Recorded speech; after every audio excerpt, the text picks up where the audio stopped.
Bismillahirrahmanirrahim. Assalamualaikum warahmatullahi wabarakatuh. Innal hamdalillah wa usalli wa usallimu ala Rasulillah Sayyidina Muhammad ibn Abdillah wa ala alihi wa ashabihi wa mawalah, amma ba'du.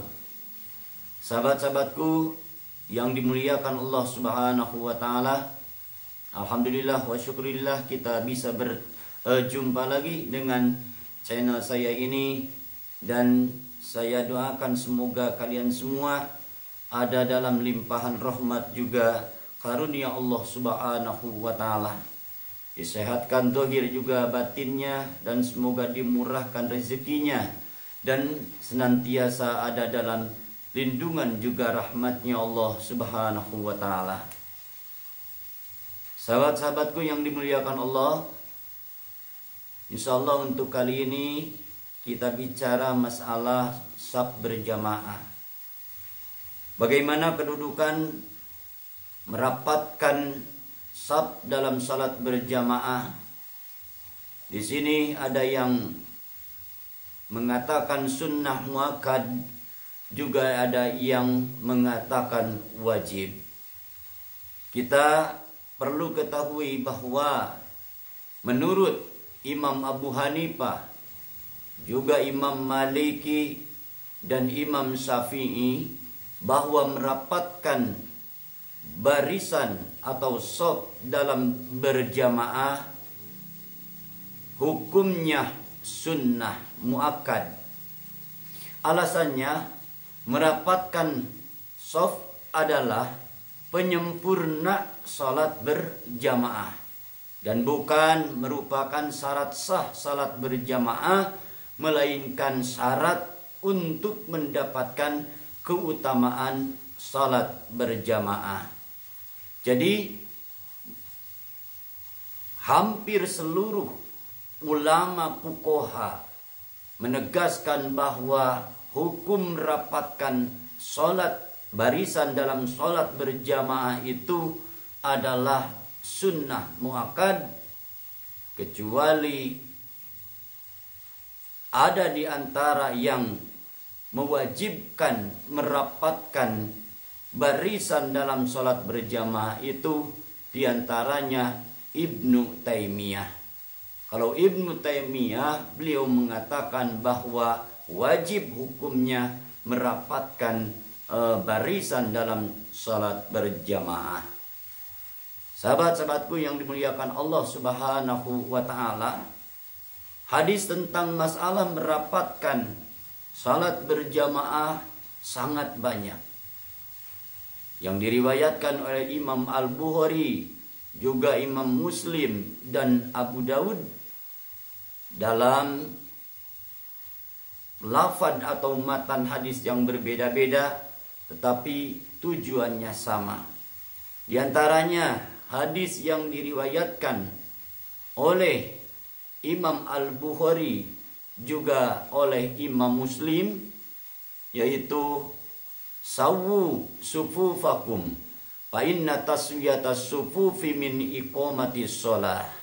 Dalam riwayat Imam Al-Bukhari kalimatnya pakai min iqamatis shalah, tetapi dalam riwayat Imam Muslim min tamamis shalah. Jadi luruskan shaf kalian, karena lurusnya shaf adalah bagian dari tegaknya sholat atau bagian dari kesempurnaan sholat. Itu diantaranya. Dan juga masih dari Anas bin Malik radhiyallahu anhu, Rasulullah sallallahu alaihi wasallam bersabda, "Atimmus sufufa fa inni arakum khalfa dhahri."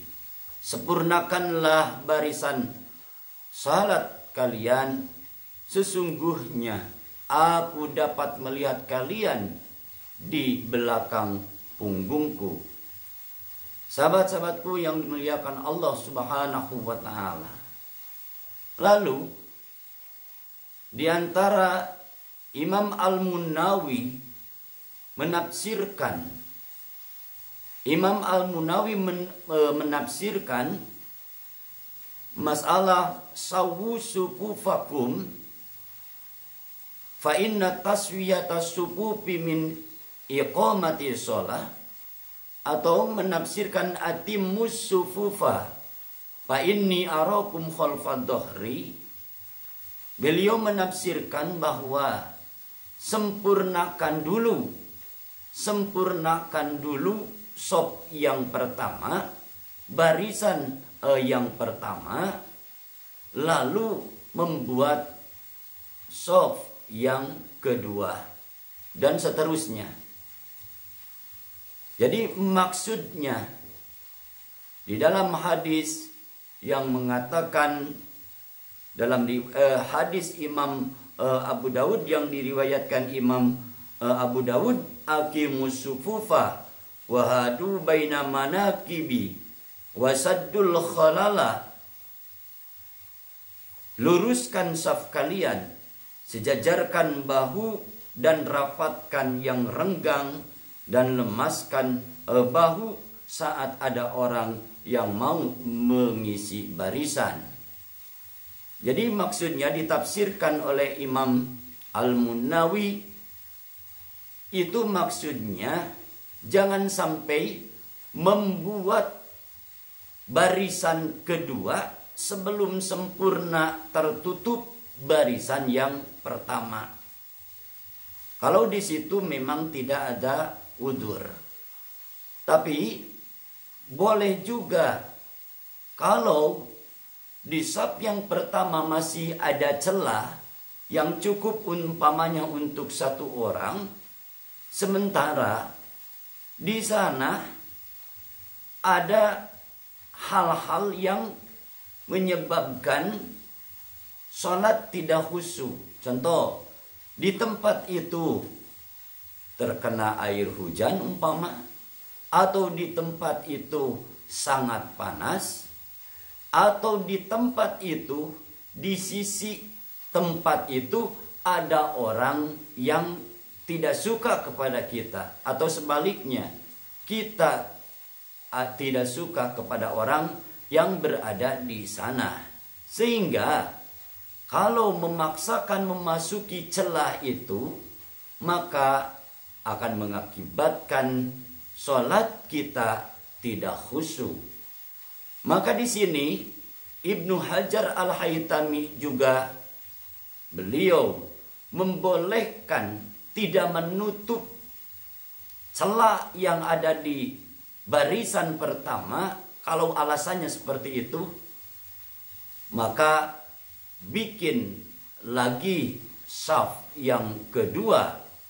Dan kalau alasannya seperti itu, tidak dihukumi makruh, dan tetap orang yang membikin barisan yang kedua itu tanpa menutup celah yang ada di barisan pertama karena alasan yang tadi, tetap tidak makruh, juga tetap mendapatkan keutamaan sholat berjamaah. Saudara-saudaraku yang dirahmati Allah Subhanahu wa ta'ala. Lalu dalam kata wahadu baina manakibi, sejajarkan bahu-bahu kalian.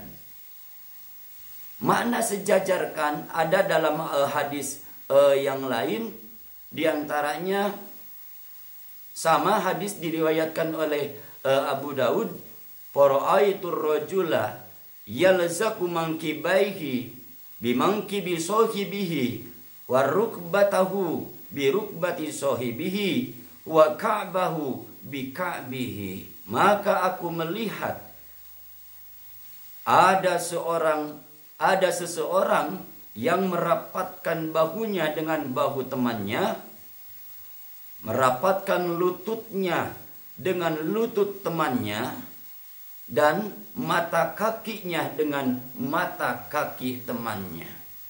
Di sini mayoritas ulama menjelaskan bahwa hal itu bukan berarti bahu kita menempel rapat seperti ini, menempel rapat dengan teman yang ada di samping kita, merapat, lutut merapat, lalu mata kaki dirapatkan dengan mata kaki teman yang ada di samping kita, sehingga membuka kaki antara kiri dan kanan dengan selebar-lebarnya, lebar. Sementara menurut madhab Imam Syafi'i, ukuran ketika kita berdiri sholat, ukuran renggangnya kaki itu cuman sejengkal. Cuman sejengkal antara kaki yang kiri dan kaki yang kanan itu sejengkal jaraknya. Tidak boleh terlalu renggang. Tidak boleh terlalu renggang. Itu. Jadi maknanya, maksudnya rapatkan bahu kalian. Itu yang tadi harus lurus saf. Bukan berarti rapat benar sehingga tidak ada celah sama sekali. Memang harus rapat, tapi bukan berarti rapat seperti yang ditafsiran oleh atau diartikan oleh saudara kita benar-benar rapat.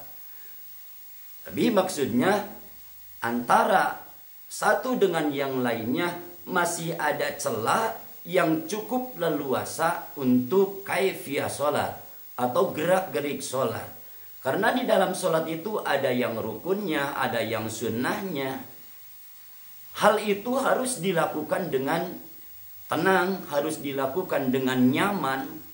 Jangan sampai kita menjadi teman yang ada di samping kita menjadi tidak nyaman dengan keadaan atau posisi berdiri kita dengan terlalu rapat, sehingga dalam takbiratul ihram juga kan, dalam takbiratul ihram juga disunnahkan mengangkat kedua tangan.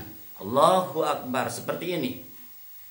Coba bayangkan kalau terlalu rapat, sementara kan kalau berjamaah imam Allahu Akbar, begitu bar imam langsung makmum takbir Allahu Akbar dan sunnah mengangkat tangan. Kita bisa bayangkan bagaimana orang yang ada di samping kita, sementara aturan sunnahnya dalam mengangkat tangan itu harus seperti ini renggang. Harus seperti ini renggang. Tidak boleh begini. Kalau terlalu rapat, tentunya orang mau mau mengangkat tangan, sunnah mengangkat tangan, mau meraih sunnah mengangkat tangan dalam takbiratul ihram dan yang lain-lainnya ada yang disunnahkan mengangkat tangan, berarti harus begini. Akhirnya tidak sesuai dengan tuntunan sunnah Rasulullah Sallallahu Alaihi Wasallam. Jadi sekali lagi, maksud merapatkan bahu itu harus sejajar bahu kita dengan bahu teman kita, yang mengisyarahkan bahwa lurusnya saf kita, lurus saf kita. Tidak seorang ke depan, seorang ke belakang. Jadi itu maksudnya.